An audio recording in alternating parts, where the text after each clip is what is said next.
Olá, eu sou Alessandro Chagas, assessor técnico do Conasens. O Estação SUS desta semana é para conversar sobre o manejo clínico das arboviroses.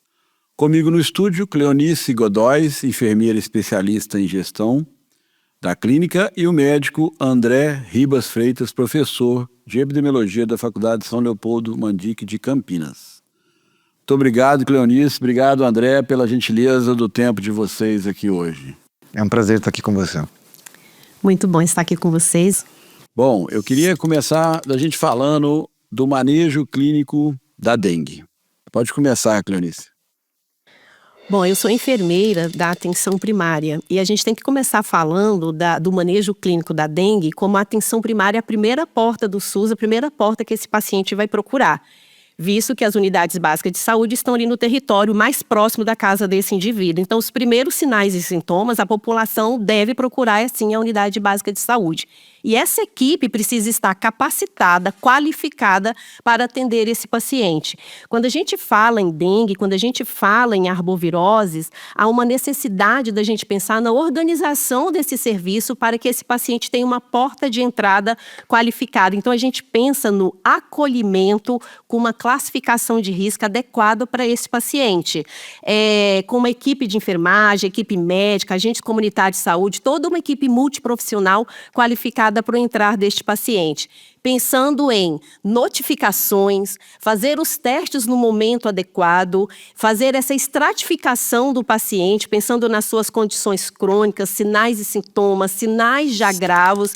Muitas vezes a gente recorre aos manuais, aos protocolos clínicos, quando acontece aquele boom da dengue, né? Da dengue, das arboviroses. Mas a gente tem que pensar que no ano inteiro a gente tem casos de dengue chegando nas nossas portas, né? Os protocolos, eles são sempre atualizados e tal, e muitas vezes a equipe deixa para fazer uma revisão ou fazer uma discussão do tema quando a coisa já está ali no nível já mais do que extrapolado. Então, a organização do serviço, a competência do serviço da atenção básica, da atenção secundária, dos atendimentos, os pronto atendimento, as emergências, unidade hospitalar, ela precisa estar adequada para este manejo. E quando a gente fala em estar adequado, é pensar em insumos, pensar em exames, né? Então, se a gente vai falar aqui da dengue, por exemplo, um dos exames que não pode faltar é o hemograma. Então, como a gente entrar na dengue, a gente não ter o hemograma para acompanhar esse paciente. Notificação, né? A gente está falando em arbovirose, a gente precisa notificar, porque ela vai ser o termômetro para o serviço se reestruturar, se organizar e a gente saber como conduzir esses casos.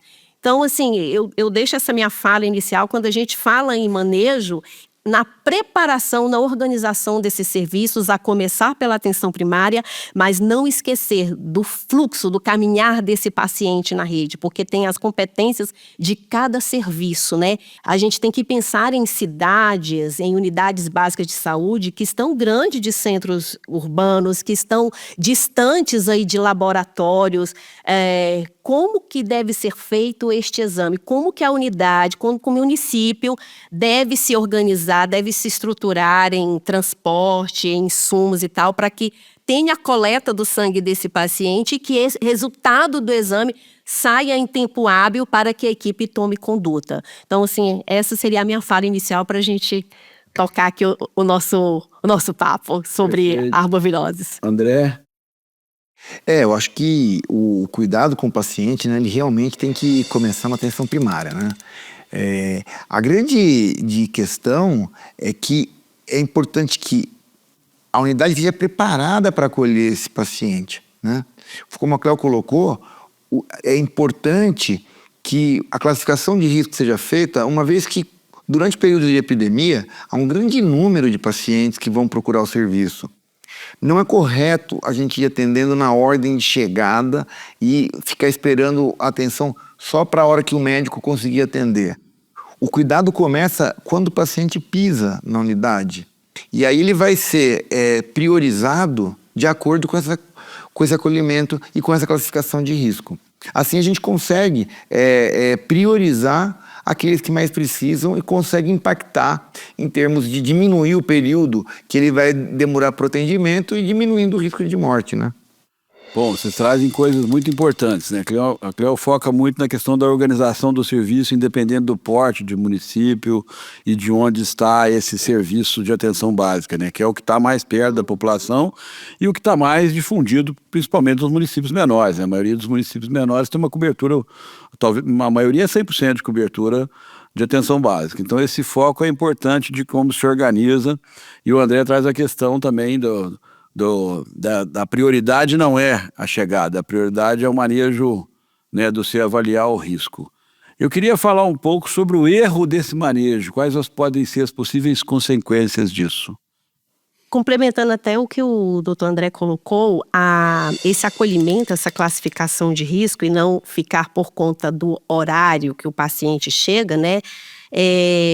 Quando a gente vive uma situação de dengue no município, numa unidade, esse fluxo vai aumentando, essa quantidade de pacientes, é importante na organização do serviço que se tenha até uma classificação, um acolhimento diferenciado para o paciente que chega com caso de dengue, para não entrar na fila de outros casos, não se misturar. Então, para dar agilidade a esse paciente. E como eu coloquei na minha fala a questão de deixar essa unidade preparada, com insumos e tal, eu já vivenciei situações que a gente estava inúmeros casos de dengue e que o município não tinha soro oral. Então, assim, são coisas que a gente precisa pensar em dengue o ano todo, principalmente nos insumos na hora de atender esse paciente. Porque no manejo clínico, uma coisa que não pode sair da cabeça ali do profissional que está atendendo, inclusive até do agente comunitário de saúde, é dengue, tem suspeita, vamos pensar em hidratar esse paciente. Tem condições de ser a hidratação oral? Comece-se com a hidratação oral. Então, primeira coisa que você tem que ter numa unidade, no primeiro ponto que esse paciente chega, é já fazer a oferta do soro oral para esse paciente. Lógico, de uma forma controlada, adequada, fazendo os cálculos ideais conforme se é criança, se é adulto e tal, enfim, isso daí tem dentro dos protocolos clínicos e tal direitinho, mas tem que se pensar nisso. Eu fui complementar e acabei esquecendo do que você tinha me questionado. Dos erros. Então, né? O erro desse manejo pode gerar quais consequências? Exato. Então, os erros é esse, de um paciente que chega com toda uma sintomática de dengue, que ficou horas e horas aguardando numa fila, ou seja, ele não tinha um fluxo adequado para ele, né? Poderia ter sido priorizado. A questão da hidratação, que se demorou a hidratar este paciente, não se levou em conta sinais de alerta que esse paciente tinha. Muitas vezes a anamnese, o exame clínico desse paciente adequado, a gente vê muitos os municípios adotando a questão, vamos montar tenda para dengue. Muitas vezes a tenda não tem uma maca para você deitar e você examinar, palpar um abdômen de um paciente, né? Ver se ele tem algum sinal de alerta ali para você avaliar.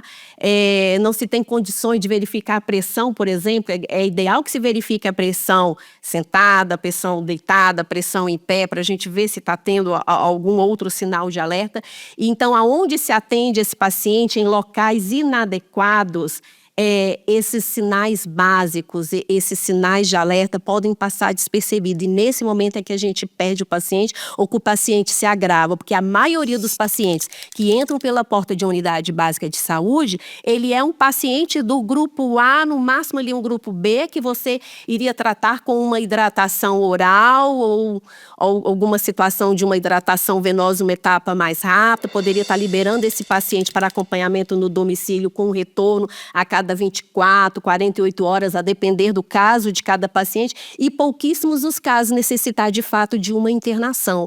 Só que é isso, você perde esse paciente porque você demorou a hidratar, porque ele ficou muito tempo aguardando a vez dele para ele ser avaliado, o exame que não tinha, né, para ver um outro sinal ali de alerta, que não tinha, que não estava disponível, ou que se solicitou e esse exame, o resultado só vai sair no dia seguinte. Então, você perde o time de avaliar esse paciente, de evitar uma complicação.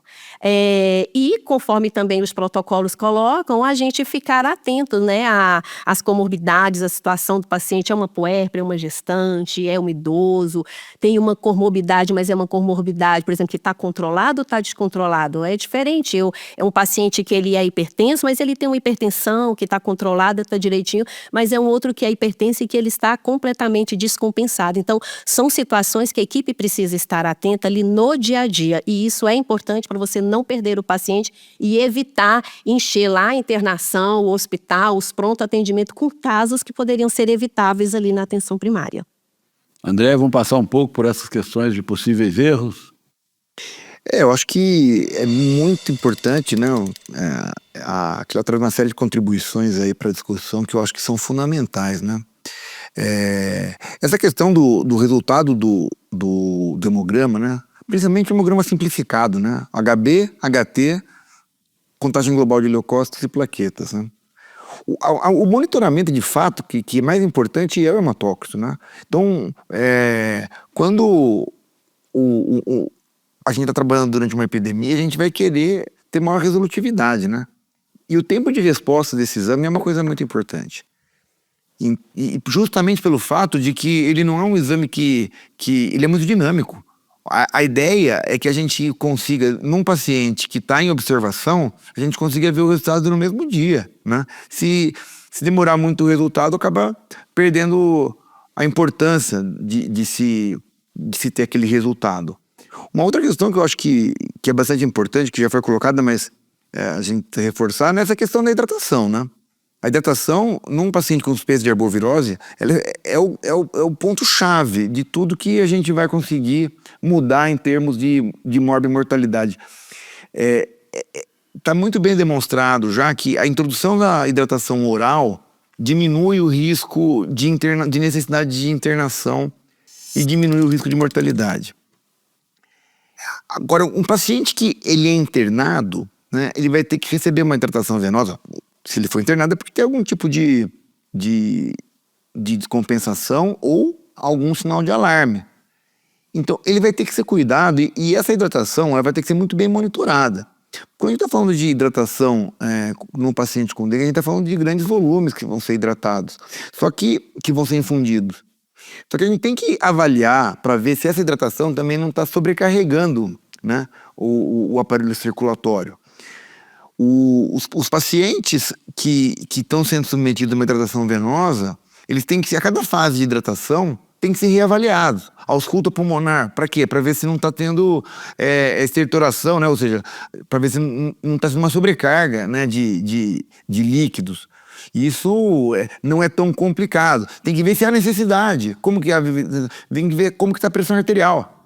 Se ele está tendo uma normalização da pressão arterial, né? A urina, está urinando, enfim, esse monitoramento da hidratação, ele é fundamental para que a gente também não exceda a hidratação necessária e cause uma heterogenia, que também é um problema que algumas vezes acontece. Não é infrequente você ter pacientes que evoluem para óbito porque foram hiperidratados, ou seja, a quantidade de líquido que foi infundida foi acima do que era o adequado. E isso é importante, né? Porque a gente é água, mas a água também em excesso pode descompensar o aparelho circulatório, principalmente alguns pacientes que podem ter miocardite. E lembrando que a gente tem em várias regiões do país circulação conjunta de dengue e chikungunya. Considerando que os pacientes com chikungunya têm um risco bastante mais alto, tanto de fazer miocardite, né, que pode levar à insuficiência cardíaca, e também inflamação no pulmão, que também pode facilitar um edema pulmonar, a gente tem que cuidar para ver se essa hidratação não está sendo em excesso. Então, a questão da hidratação é um ponto-chave se a gente quiser diminuir a mortalidade por dengue e também evitar a iatrogenia, né? A mortalidade desnecessária, que é quando a gente está fazendo um tratamento desnecessário, aí, uma hiperidratação no caso da dengue, uma hidratação que seria até contraindicada em alguns casos de miocardite ou de alguma descompensação respiratória em um paciente inflamado. Bom, então eu acho que é importante a gente fazer alguns recortes, né? É muito mais importante do que fazer algumas coisas como tendas e outras coisas mais, é melhor ter o hemograma disponível no tempo hábil e ter uma organização da atenção básica independente do tamanho do município, né? Uma outra coisa que ficou claro é que, em caso de pacientes internados, aí o manejo tem que ter um cuidado maior, né? Não é tão simples igual na atenção básica e pode ter até diferenciações disso. Eu queria saber de vocês se existe algum manejo específico, tanto na atenção básica quanto quando se interna, para o público mais vulnerável, tipo idosos ou quem tem condição crônica. Tem alguma diferenciação para isso ou não? Sim, esse paciente que já tem uma condição crônica, ou que tem outras situações, por exemplo, a vulnerabilidade. Um indicador, um paciente que ele é vulnerável, um paciente, por exemplo, em situação de rua e tal, ele já entra numa classificação diferenciada. Então, esses fatores, é gestante, é criança menor de 2 anos, é idoso, é uma puérpera, é um paciente em uma situação de vulnerabilidade, é um portador de uma doença crônica, estando ela compensada ou descompensada, são sinais importantes na hora de você fazer a classificação de risco desse paciente e seguir o manejo adequado. Se esse paciente, aí ele, conforme essas situações, ele vai pular de uma classificação, às vezes, B para a classificação C, né? Então, já começa a mudar e a diferenciar e uma atenção, de fato, diferenciada para este paciente. E só completando a nossa fala, essa nossa discussão, é importante a questão da hidratação, como o doutor André colocou, né? Seguir a observação, o acompanhamento ideal desse paciente, seja numa hidratação oral, seja numa hidratação endovenosa, a verificação dos sinais vitais desse paciente, a questão do exame do hemograma. Então, o hemograma, e ele colocou muito bem a questão do hemograma mais simplificado, né? Geralmente se pede o hemograma completo, nem precisaria. Aparelho de pressão, muitas vezes a gente vê nas unidades básicas a falta desse insumo, desse equipamento. Então, assim, quando a gente fala na organização do serviço, a gente tem que pensar, temos soro para hidratar, soro venoso, soro oral, temos aparelho de PA, temos uma cadeira para colocar esse paciente sentado e receber ali uma hidratação na unidade básica de saúde mesmo. Então, assim, é idoso, é gestante, é de outro grupo, né, mais vulnerável, sim, isso é importante para a gente classificar esse paciente e fazer um manejo adequado. Mas a gente precisa de ter esse aparato que, independente do grupo que esse paciente seja, a gente precisa estar preparado para não deixar esse paciente se agravar. Então, ter um acolhimento com equipe adequada, ter um espaço ou fluxo adequado para esse paciente chegar mais rápido nessa equipe, cadeira e insumos para ele ser hidratado, independente se é hidratação venosa ou oral, ter o exame, o hemograma, que chegue em tempo hábil esse resultado e não pedir para você ver o paciente em 24, 48 horas com o resultado desse hemograma, você já perdeu ali o tempo de fazer uma avaliação e às vezes tomar até uma conduta desse paciente. Ter um transporte adequado também, né? A gente tem que falar de um transporte sanitário adequado para muitas vezes ter que transportar esse paciente de unidade básica de saúde até o nível de um pronto atendimento ou de uma internação, né?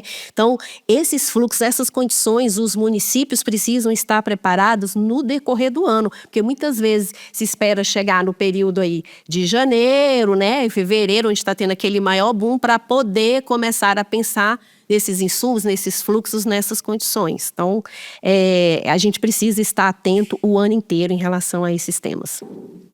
Doutor André? Olha, eu acho que essa questão da logística, ela é fundamental mesmo, né? Tem uma frase do Dr. Eric Martinez, cubano, né, que teve muito aqui no Brasil, já tive também com ele lá em Cuba e tudo. Tem um dos trabalhos dele lá sobre dengue, né? Ele é um grande estudioso. E ele fala que um bom gestor em saúde consegue salvar um número muito maior de vidas durante uma epidemia de dengue do que os médicos intensivistas, né?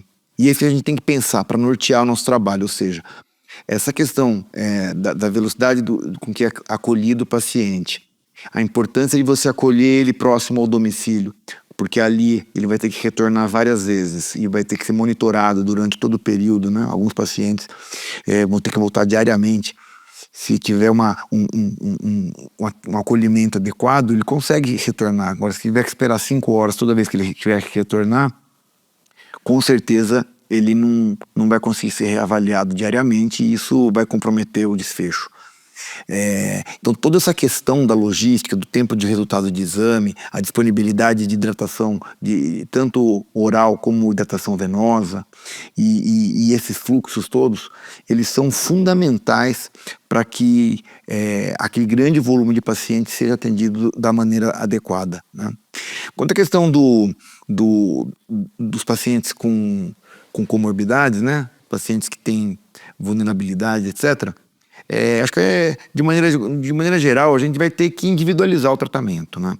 Um paciente que tem por insuficiência cardíaca, obviamente que ele não vai poder ser hidratado da mesma forma, por exemplo, insuficiência renal, não vai poder tomar a mesma hidratação, né, que a população em geral. Então a gente vai ter que cuidar disso, né? Sabendo, logicamente, que até a hipertensão e o diabetes, que são doenças muito mais frequentes, eles também vão levar o paciente a um risco maior de agravamento, mas eles podem fazer o conjunto do tratamento da mesma forma que o restante, né? A hidratação, que é o mais importante, mas eles vão ter que monitorar, ter um monitoramento mais contínuo. Então eles vão ter que retornar diariamente para uma reavaliação. E isso, com certeza, a gente vai ter que comunicar adequadamente para o paciente. E a unidade tem que se preparar para receber esse paciente no retorno do monitoramento. Então, algumas estratégias interessantes são de que o paciente já tem uma avaliação inicial, ele não pega a mesma fila do que o paciente que vai ser analisado desde o início, né? Então, a gente tem que ter logísticas para que tentem otimizar esse atendimento, porque no retorno o paciente vai ser fundamentalmente avaliado a pressão arterial em 2 posições, né? Ver se está com pulso, temperatura né, compatíveis, né? Se não está com muito taquicardia, enfim. Vai ter que ser uma avaliação mais objetiva, voltada para as complicações mais frequentes, né? Então é muito importante que a gente consiga fazer essa organização para que esse fluxo viabilize o retorno desse paciente o quanto que for necessário. Senão o paciente pode não voltar, ficar em casa, ter um agravamento e tudo mais. E o mais importante, né? A gente tem que comunicar para o paciente sobre os sinais de alarme. Ele tem que saber qual o momento que ele tem que voltar imediatamente para o hospital. São quando ele tiver sinais de alarme, que são sinais de que ele pode estar entrando em choque. Quais são esses? Vômitos repetidos, dor abdominal muito intensa, sangramento em mucosas são considerados sinais de alarme, porque aquilo lá pode estar acontecendo também no tubo digestivo, tá certo? Tontura, que pode ser um reflexo dele estar com uma hipotensão, né? Hipotensão postural, né? Como já foi dito, mas às vezes ele não consegue ter o esfígmo em casa, o que ele vai sentir vai ser uma tontura. E parada de urinar, né? Ele fica um dia sem urinar, quer dizer que ele pode estar desidratando. Então esses sinais de alarme têm que ser comunicados para o paciente, para ele voltar imediatamente para o serviço e avisar, olha, eu tenho essa situação assim, e o serviço tem que acolher ele, obviamente que de maneira imediata. Interessante que a organização do serviço e a comunicação com o paciente são primordiais no manejo das arboviroses. São fundamentais, principalmente porque a gente vai ter um volume muito grande de pacientes e são pacientes que vão precisar ser reavaliados. São pacientes que muitas vezes podem fazer até uma hipotensão, não perceber que está hipotenso e se agravar desnecessariamente, né? A gente tem que monitorar de maneira bastante próxima esses pacientes, né? Então eu acho que essa questão da comunicação com o paciente e a organização da assistência são 2 pontos-chave para a gente poder ser bem-sucedido no enfrentamento das epidemias de arbovirose. Esse paciente que vai retornar, ele já tem que ser calculado, considerado ali pela equipe como uma demanda programada. Já é um quantitativo X de paciente que eu já aguardo receber no dia seguinte. independente daquele que vai procurar a unidade básica de saúde pela primeira vez e vai entrar com uma demanda espontânea. Então, a equipe precisa estar organizada e já aguardando esse quantitativo do paciente que já vem programado. E quando o doutor André fala da questão da comunicação, é a gente não esquecer da busca ativa. Então, se eu aguardo 30 pacientes voltar no dia seguinte e fulano e fulano não retornou, como que vai ser essa minha comunicação, essa minha busca ativa, saber o que aconteceu com esse paciente? Ele teve um sinal de alarme, passou mal no período da noite, procurou um pronto atendimento, está internado, ou achou que está tudo bem, a febre passou, né? Tem aquela questão, né? Acabou a febre, eu estou bem, mas exatamente neste período, que é o período que mais a gente fica atento, é a cessação da febre. É quando o paciente mais pode apresentar esses sinais de alarme, que a gente tem que ficar mais atento. Então, muitas vezes, nesse período, o paciente quer ficar em casa porque acha que está bem. Melhorou minha dor no corpo, minha febre, estou bem, para que eu vou voltar lá na unidade de saúde? Então, a gente precisa fazer a busca ativa. E, nesse momento, na organização do serviço, pensar na equipe multiprofissional, que a gente sempre fala, é o médico, enfermeiro, o agente de saúde, o técnico de enfermagem. A gente tem nas unidades básicas de saúde a equipe da EMULT, né, que é o assistente social, o fisioterapeuta, o nutricionista. Esses profissionais também devem compor nessa organização de serviço, na busca ativa desses pacientes, né, de ajudar nessa organização. Então, todos devem estar envolvidos nessa estratégia de fazer a busca desse paciente, não deixar esse paciente em casa achando que está tudo bem. E quando ele falou da questão dos sinais de alarme, é muito importante, a gente tem nas unidades básicas de saúde, muitas vezes a gente vê as equipes utilizando muito pouco, é o cartão da dengue, né? Que é um cartão onde vai ali os dados iniciais do paciente e o valor da PA desse paciente que você viu, quanto que estava o valor do hematócrito, dos resultados dos exames, né? Quando foi o dia de primeiro sintoma, a temperatura, tem orientações de que sinais de alarme são esses, inclusive alertando mesmo, ó, na presença de tais e tais sinais, procurar imediatamente um serviço de pronto atendimento. Então, aquele cartão ele deve ser preenchido, deve ser entregue para o paciente e deve ser orientado sobre que sinais, que situação são essas para o paciente procurar imediatamente o serviço. Porque às vezes eu posso atender um paciente hoje e falar, olha, o senhor volta amanhã, período da manhã, para eu te rever. Mas hoje ele teve esses sinais de alarme, né, de alerta ali, passou mal. Ah, como eu vou voltar amanhã, eu vou aguardar até amanhã e eu procurar a unidade. Não, ele não vai mais aguardar até amanhã, ele tem que procurar ainda hoje. Então, essa comunicação precisa estar realmente muito clara. A gente está falando de paciente que eu tenho aquele até que inclusive não sabe ler. Então, não adianta eu dar o cartãozinho e falar, tá aqui, se o senhor tiver esses sinais, eu tenho que explicar. Então, a gente está falando aí de diversos tipos de paciente. Então, tem que, de fato, explicar. E muitas vezes vem um nome técnico, né? Se eu tiver uma melena, um hematênese e tal. Então, a gente tem que evitar essas palavras muito técnicas, explicar para o paciente, né? Um vômito com rajadas de sangue, com sangue, fezes, né? A questão da metrorragia, né? Que é a mulher perdendo ali o sangramento via vaginal e tal. Muitas vezes ela pode achar que é uma menstruação, né? Como eu tenho uma menstruação com fluxo mais aumentado, deve ser, só que esse deve ser muitas vezes não é. Então, precisa de fato explicar para o paciente que sinais são esses, que situações são essas, e importante é entregar esse cartão, porque ali tem, se a gente preenchesse as informações que tem no cartão e orientasse para o paciente, ali já tem bastante coisa para o dia a dia, muita coisa. Bom, infelizmente nós estamos chegando ao final do programa, vou passar para um minutinho de considerações finais. Cleon? Bom, gostaria de agradecer muito a equipe, né, pelo convite, por estar aqui discutindo esse tema que é de grande relevância, né, para o Brasil todo. Todos os anos a gente discute essa temática e todos os anos parece que é uma novidade, né?